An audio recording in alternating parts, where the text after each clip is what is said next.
Agyamanak, magandang araw sa inyong lahat at welcome muli sa Patas sa Batas. Ako si Atty. Dino De Leon. Sa episode na ito, kasama pa rin natin ang isa sa pinakarespetadong boses sa usapin ng constitutional law, national sovereignty at West Philippine Sea, retired Senior Associate Justice Antonio Carpio. Justice, salamat muli for joining us. Good evening, Gino. Good evening to our viewers. Justice, pag-uusapan naman natin ngayon ang West Philippine Sea. Madalas naririnig ng publiko ang issue na ito bilang maritime dispute of diplomatic tension. Pero ang totoo, mas malalim ito. Usapin ito ng soberenya, sovereign rights, national security, foreign maritime influence, alliances, at maging public information. Kaya gusto nating himayin ito ng mas malinaw. Justice, how should Filipinos understand the real nature of the West Philippine Sea issue today? Military issue lang ba ito? Diplomatic, legal, economic? Or is it all of these at once? Well, all of those, no? And in the West Philippine Sea, because of the arbitral award of July 12, 2016, nanalo tayo ng maritime area mas malaki pa sa total land area natin. Yung napanalo natin na dagat, na maritime exclusive economic zone natin, is larger than the total land area of the Philippines. And lahat na langis, gas, isda, mineral resources found in that huge maritime area belong to us exclusively. Belongs, kasi tinatawag nga exclusive economic zone because the economic exploitation of that zone belongs exclusively to the adjacent coastal state. Tayo yon. So napakahalaga nito. And like for example, yung ating gas sa Malampaya supplies 40% of the energy requirement of Luzon. Mauubos na. It only supplies now one of our gas-fired plants instead of three. Ang replacement yan dapat Reed Bank, which is, sabi nila, 3 times larger than Malampaya. Malampaya supplied us gas for 25 years, so a little over 25 years. So Reed Bank should supply us about 75 years, no? So napakahalaga, lalo na ngayon, mahalang oil and gas. So we are experiencing an economic crisis because of we have to import, and the importation is to come from the Middle East. So we must have our own source. And meron tayo talaga. Andyan lang. Nasa West Philippines lang. It's for the government to make sure na makuha natin yon. Yung Malaysia, nakuha nila despite the threats of China. Yung Indonesia, nakuha rin nila despite the threats of China. Bakit tayo hindi natin nakukuha? So kulang yung political will natin. Thank you. Okay. Which part of the struggle are we handling well? Diba? Sa mukhang ngayon, nagkakaproblema tayo sa pag-assert nitong ating capability to exploit the resources in the West Philippine Sea. So are we, ano naman yung mga bagay na sa tingin po ninyo ginagawa natin ang maayos, una? At saka yung pangalawa sigurong tanong natin, meron nagsasabi na paghatian na lang ng China at saka Pilipinas. Parang hayaan nyo na lang natin silang mag-co-develop, co-explore nitong mga yaman natin dito sa West Philippine Sea. What can you say about that? Well, on the first issue, are we doing enough? Well, we have been we have been successful in enlarging our support. No, may visiting forces agreement with Australia, New Zealand, with Japan, may reciprocal access agreement tayo, and soon with Canada, and eventually we'll have also with UK and France. So we're not relying only on the US. So we need really the support of the world to protect the West Philippine Sea. Yung the foreign countries naman, ang mga allies natin, they want to help us because it is important for them yung freedom of navigation dito sa West Philippine Sea. So we're doing the right thing in terms of security relationship with other countries. Pero kulang yung political will natin dahil compared to Malaysia and Indonesia, nakukuha nila yung gas nila. Wala silang arbitral award, wala silang uh, defense treaty with a nuclear armed state. Tayo meron, pero hindi natin nakukuha yung gas sa Reed Bank. So, I think doon tayo, that's where we are lacking, no? Uh, yung ano naman, yung second point mo, whether we should have a joint development with China. This was proposed already by during the last year ni Presidency ni Duterte. Si Secretary Teddy Boy Locsin signed a memorandum of understanding with China to jointly develop the oil and gas in the West Philippine Sea. Pero he actually consulted me on this. Sabi ko, pwede yan, provided it is done under Philippine law, under our foreign service contract system. Dahil under the foreign contract service system, nakalagay doon sa contract, the first whereas clause, whereas the oil and gas belong to the Philippines. At saka, there's another provision, the contract shall be governed by Philippine law. So sabi ko, pag andyan yung dalawang requirement na yan, okay lang tayo. So pumayag naman ang China. Sabi ko, Mm. ba, this is Talaga. template. Oo. So pumayag sila, nagpirmahan, the terms of reference, nagpirmahan. So sabi ko, kausap po yung mga Vietnamese at Malaysian, sabi nila, kami rin, pipirma kami ng ganyan. Kasi the meaning of that is China is acknowledging that the oil and gas belongs to us, no? Yes. In our exclusive economic zone. But at the last minute, before the last contract is supposed to be signed between Sinopec, China National Offshore Company, and in the Forum Energy, which holds a service contract 73 sa Reed Bank. Sabi ng China, hintay muna, pwede ba tanggalin natin yung provision na oil and gas belongs to the Philippines? That Philippine law will govern the contract. Sabi ni Teddy Boy, that is against the Constitution. That Yes. that will mean that we are giving up the arbitral award. Hindi ko kaya gawin yan. That's unconstitutional. So, kinancel niya. So, we already uh, did this. Attempted. Oo. Yeah, attempted, and sabi nga ni Teddy Boy, we were at the abyss already. One more step, it will become unconstitutional. So we really brought it to the edge, but at the last minute, China the, uh, demanded something else. Hindi naman, that means balik tayo sa ano, they want to own it, no? So, uh, hindi tayo nagkulang. We really went as far as we could in joint development. But China probably just gave us pain lang yon, but at the last minute, mag-i-insert sila ng another condition. Mhm. I see. Just this one thing, and I've this concept I've heard about it from you as well, no. Meron tayong tinatawag na malign foreign influence, at yan ay isa sa mga strategy ng China sa West Philippine Sea. Just for the benefit of the public who is not aware of this particular concept, ano ba ang main strategy ng China when it comes to the West Philippine Sea? Well, the objective of China is to make the 10-dash line its national boundary. Nasa latest map nila, the 10-dash line, kasi hindi na 9-dash line, 10 na yan. It's still growing, no? Aabot siguro yun sa San Francisco eh. Pero, Na walang basis, no, under international law, itong tinatawag rin na uh, CAUSTAG, aabot na hanggang San Francisco. so, the objective is to make the 10-dash line its national boundary.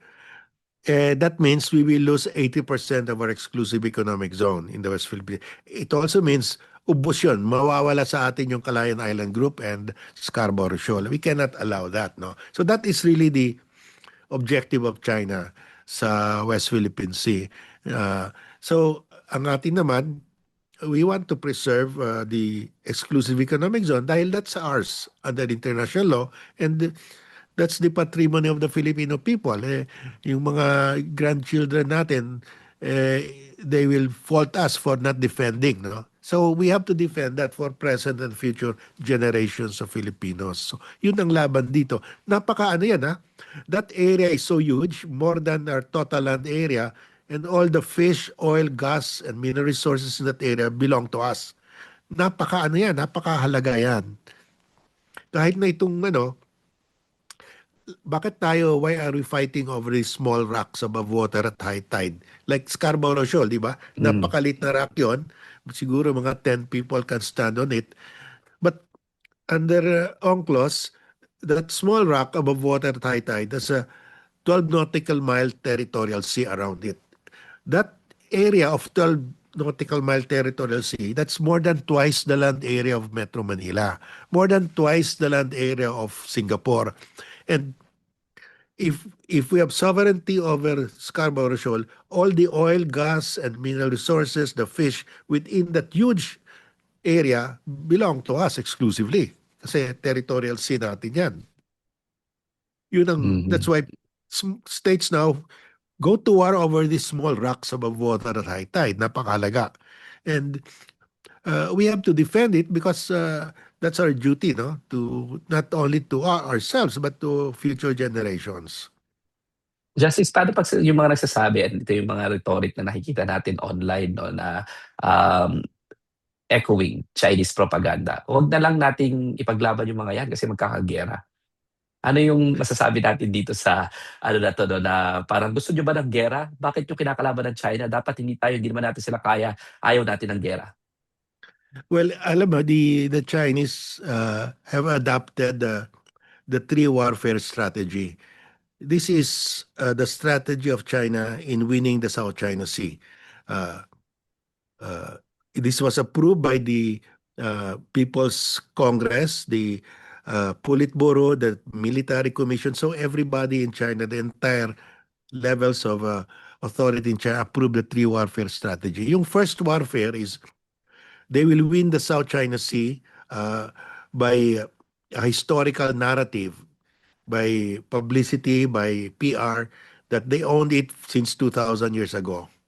We already blunted that with the Arbitral Award, no? That nine dash line is recent. Hindi naman 2,000 years ago. Yan, bago yan eh. Mm-mm. Mm-mm. Second narrative nila, yung kanilang second warfare is they will say that they are exempt from UNCLOS because yun nga, they owned it since 2,000 years ago. We blunted that also with the Arbitral Award. Yung third nila is the intimidation. Sabi nila, we have the largest armed forces in the world, the largest navy in the world, the largest Coast Guard fleet in the world. We have the second largest economy. We have air and naval bases in the Spratlys, in the Paracels. You cannot fight us. So you just accept na lang the 10-dash line as our national boundary. So yun ang kanilang strategy. They Mm-mm. will win the South China Sea without firing a single shot. And they know that we have a mutual defense treaty with the US, that if they will attack any of our Coast Guard or Navy ships, we can invoke the treaty. That's why they never attack, they never fire. Mm-mm. In-intimidate lang tayo because they know we will invoke the treaty, and they don't want, the last thing they want to see is the Americans intervening. Mm-mm. So, ang kanilang strategies, alam nila pag may gera, it could escalate into a nuclear war. And they don't want that. Pag nag-nuclear war, the entire Chinese people in the mainland will all die because the US has more atomic bombs, nuclear bombs than the Chinese. So Mm-mm. they don't want war. Yun. But they will win the South China Sea by intimidation. And yan ang ginagawa sa atin. Mm-mm. Wina-water cannon tayo below the threshold of armed attack. So yung sinasabi nila na talo tayo, hindi. We have this mutual defense treaty with the US, and we are getting the security arrangements with other countries. So ang ginagawa nila, tinatakot tayo. Magpapatakot ba tayo? Yun ang tanong ko. Si Duterte, natakot. Sabi niya, if we enforce the Arbitral Award, magkakagera, magmassacre, I don't want my military to be massacred. That means he fell into the trap, into the into the uh, uh, trap set by the Chinese na tatakutin ka and then you will just give up. Anong sasabihin ng mga future generations of Filipinos? Bakit tayo nagpatakot? Mhm. At saka makita mo naman yung Vietnam lumalaban, yung Malaysia lumalaban din, yung Indonesia lumalaban din. Bakit tayo give up? Sabi nyo kanina, Justice, di ba, medyo better yung mga alliances natin as of the moment. Di ba, meron na tayong state of forces agreement with New Zealand, Australia, Japan, no?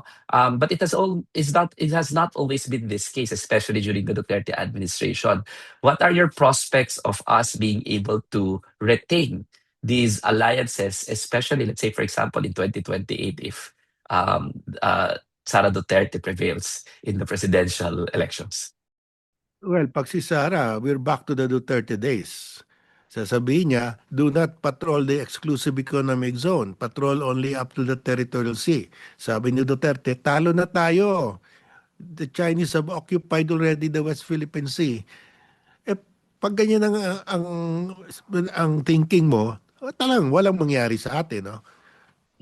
Tsaka, I have to give it to the military, the Navy and our Air Force dahil yung sinabi ni Duterte na don't patrol our exclusive economic zone hanggang territorial sea lang.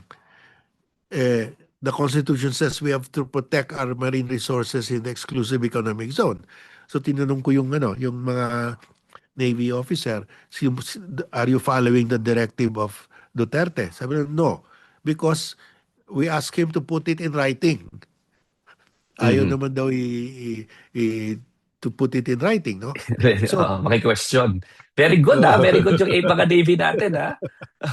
so they are very patriotic. Alam nila that they have to defend our territory, our maritime zones. Sila yung nasa forefront. So, they will not give up. Lalaban yun. But we need a president who will lead, no? Hindi pwede yung uh, talo na tayo eh. Pamigay na lang Mhm. natin yan. Hindi pwede yan. Yeah.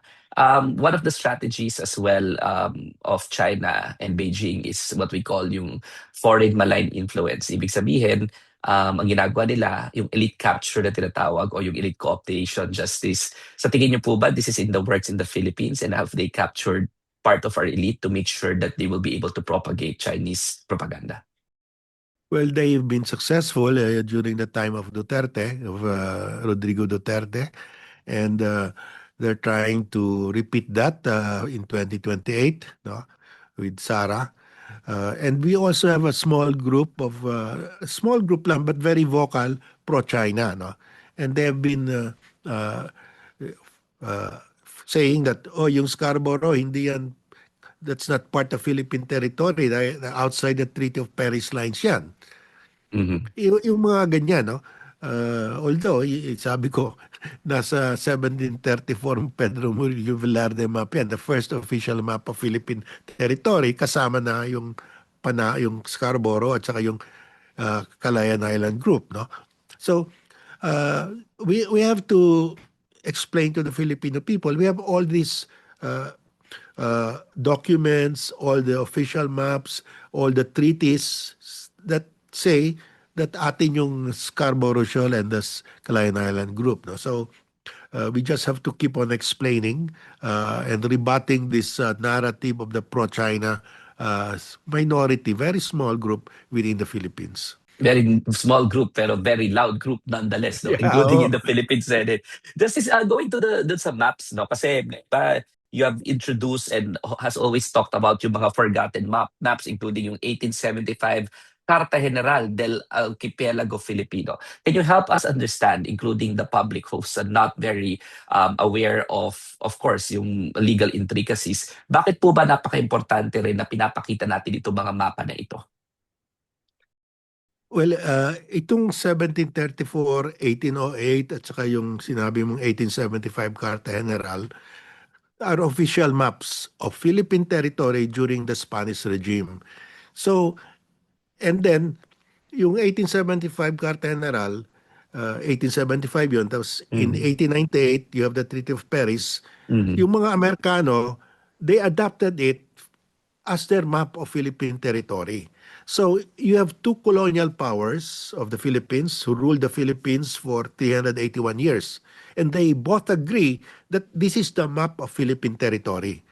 And nakalagay doon, Scarborough Shoal as Philippine territory. Nakalagay doon, Mm. entire Kalayaan Group as Philippine territory with depth soundings, with names. Kaya napakahalaga ito. The 1875 map is the most complete map of Philippine territory during the Spanish regime. Inadapt ng US because it was the most complete map. May mga depth soundings all over the Philippines, no? Especially in Scarborough Shoal and the Calayan Island Group. So, pag yung Treaty of Paris, in the Treaty of Paris, Spain ceded to the US islands within the treaty lines. Pero meron pa palang mga isla belonging to the Philippine Archipelago outside the treaty lines. So nagkaroon ng second treaty. Mm. Sabi ng second treaty, Spain also cedes to the US any and all island belonging to the Philippine Archipelago lying outside the lines of the Treaty of Paris. So that second treaty included Scarborough Shoal, Calayan Island Group, Mm. Cagayan de Sulu and Cebuto dahil pagdating ng mga Amerikano dito, nakita nila, ang dami pa palang isla outside the treaty lines. Kaya Yes. nagkaroon ng second treaty. 2 Second years later treaty. lang. Oo. Nakalimutan Ju- natin. Oo. Nakalimutan na natin ng second treaty. This is just to help us understand, no? These are important. These maps are very important just to dispute the historical claim of China. And per your knowledge, are they offering any other maps that preceded our maps? And ano ba? Meron ba under international law basis itong sinasabi nilang historical claim?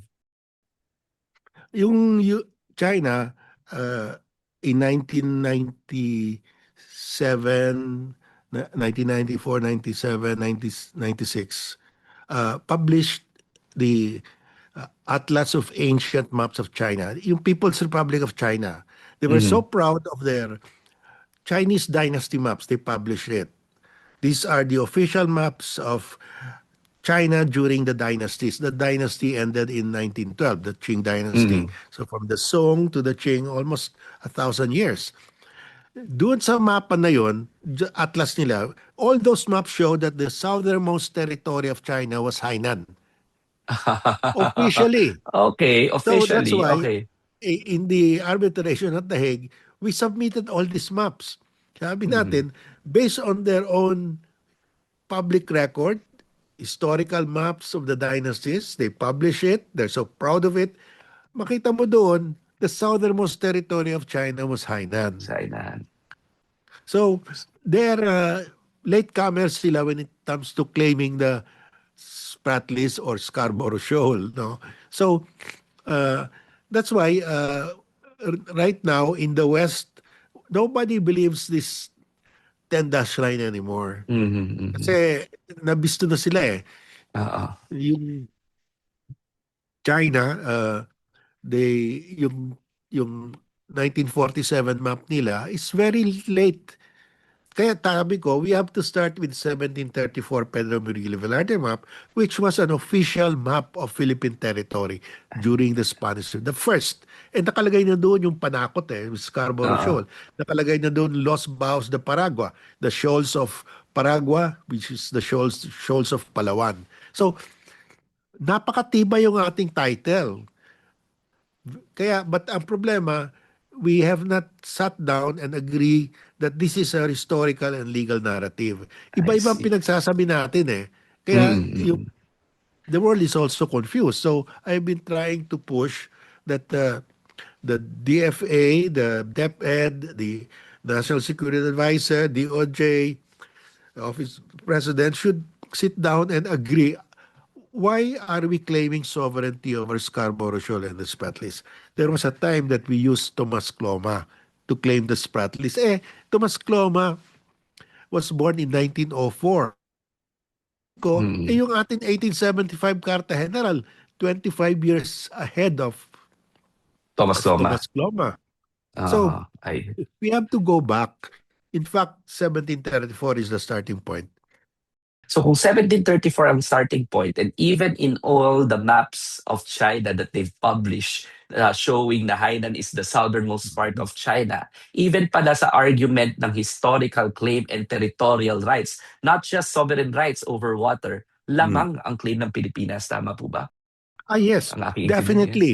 That's why sabi ko, let's challenge China to voluntary arbitration on the territorial dispute. Kasi there are two disputes in the South China Sea, no, na Yes. maritime. We won that already.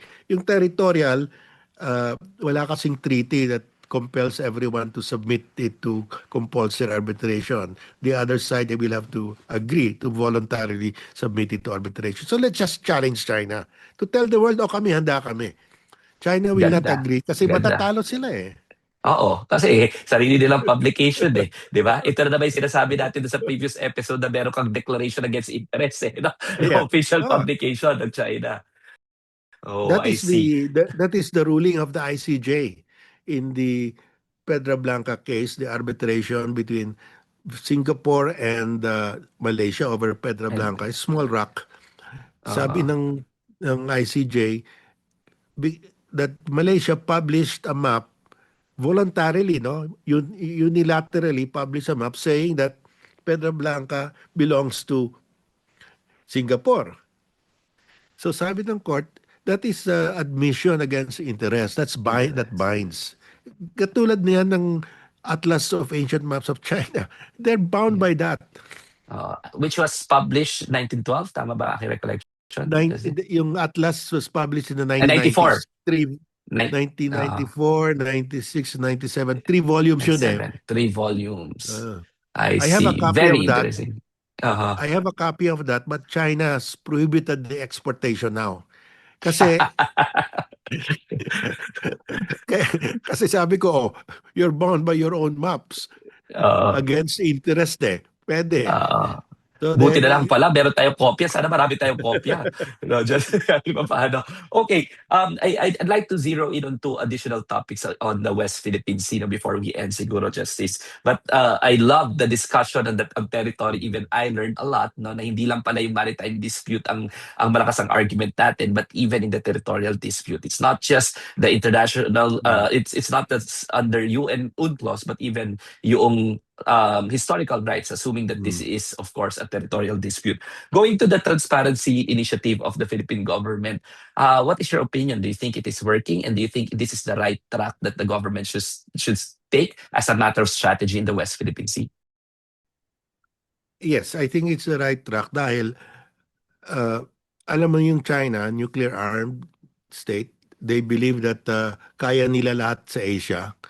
So they will never change their position on the South China Sea. They will claim the entire South China Sea. There are only two instances where they will change their mind. Voluntarily within China, they will change their position. They will never do that. Mhm. Or second, when the world tells them, mali kayo, entire world will tell them. So, yung transparency is to educate the world, mali ang China. That China cannot just bully our fishermen and water cannon our Coast Guard, no? So, if the world, the entire world will say mali ka China, mali kayo, they cannot make the 10-dash line their national boundary.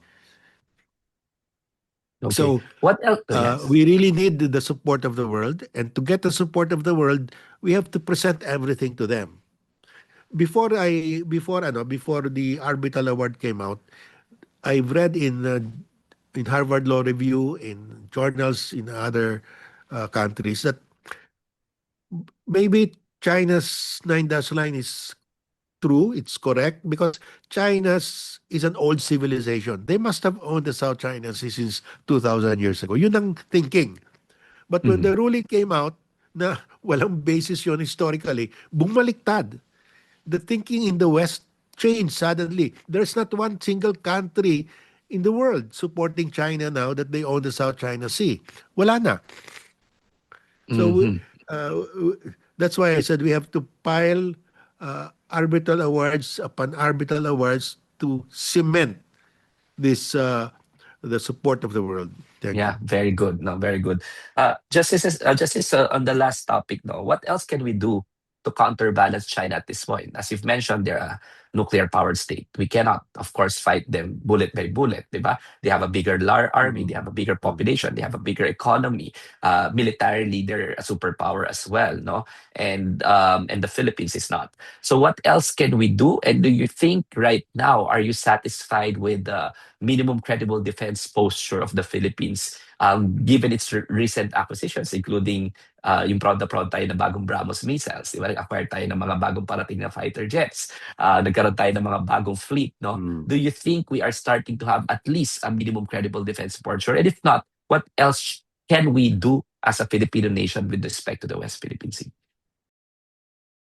Yes, I'm happy that we are improving our military, Navy especially. But of course, it will never be enough if you are fighting China. So to fight China, you have to get the support of the world, the sympathy of the world, and you can get this by legal means, by going to an UNCLOS tribunal, because we still have the extended continental shelf uh, further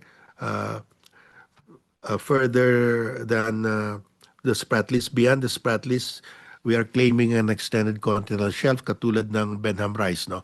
And Mhm. uh, Vietnam filed their extended continental shelf claim. Malaysia, we filed ours, and China opposed. Now, the way to resolve this is to bring it to arbitration because that's subject to compulsory arbitration. And I've been trying to convince our government that let's initiate the arbitration. I've been talking to the Vietnamese and the Malaysians. Sabi nila, kayo na lang mag-file. Tayo na naman ulit. Kasi sabi nila, Fina, nag-file naman tayo. But they will be happy if we file because under the rules of the UNCLOS, paghatian yan eh. Uh, Depending on the length of your coastline. So may formula. Ang China will not get Ah, anything because it's more than 350 nautical miles away. You ang must be layo. within Ah, 350 nautical miles away to share in the overlap. the extended So, extended continental shelf. yes, that's Ah, why sabi ko, let's file an arbitration. Happy naman ng Malaysia and Vietnam if we file. The only country that will be mad will be China. But we have to do it because if we don't do anything, the UN Commission on the Limits of the Continental Shelf will not do anything. Dahil sa rules nila, pag may nag-oppose, you're supposed to bring it to arbitration. So, ah, every day, China becomes more powerful militarily and economically. So, we cannot afford to delay this. We have to file. And ang katulad ng sabi ko, we have to uh, pile up arbitral awards upon arbitral awards to cement our yeah. position. And the world will support us pag may arbitral award tayo. How's the political will on that, Justice, right now in the Philippines? As you know, it took so much political will for the Aquino administration to finally file Yes. that arbitral claim. What Yeah. is your sense about the political will as of the Walang moment? political will. As of the moment, I've been talking about this for the longest time. I've been talking to a wall. Walang reaction, no? Wala. So, but Oo. matatalo tayo in the end kasi this could become uh, uh, irrelevant because China could be so powerful. Remember By that that time. President Trump offered in his 2025 national security strategy, he offered Russia and China spheres of influence. Pag tinanggap ng China, South China Sea is their sphere of influence, patay na tayo. Mhm. So we really Mhm. have to do it now. Yun. I see. And I think there has to be some sort of critical mass and lobbying for this, no? And so that it's also would it look like that you're a lonely voice in this in actually urging the Philippine government about this. Kasi kahit ako na who's a little bit, kahit papaano aware of what's happening in the West Philippine Sea, itong sa extended continental shelf as a matter of possible arbitration is something that hindi ko pa rin kasing alam, no, kumpara siguro sa mga taong nakakaalam. So hopefully we can share, of course, this video to the public, no, para at least mas marami tayong mag-urge sa Philippine government to file that arbitration claim insofar as an extended our continental shelf is concerned. Justice Carpio, as we close, ano po ang pinaka-importanting dapat baunin ng mga Pilipino tungkol sa West Philippine Sea? The West Philippine Sea, our exclusive economic zone, if you add the extended continental shelf, is so huge, larger than our total land area. We own all the fish, oil, and gas there. So we have to protect and defend it. We have to assert. Otherwise, mawawala sa atin yan. At tayong our children and grandchildren will blame us for giving it up. So we have really to fight tooth and nail to preserve it. That's all.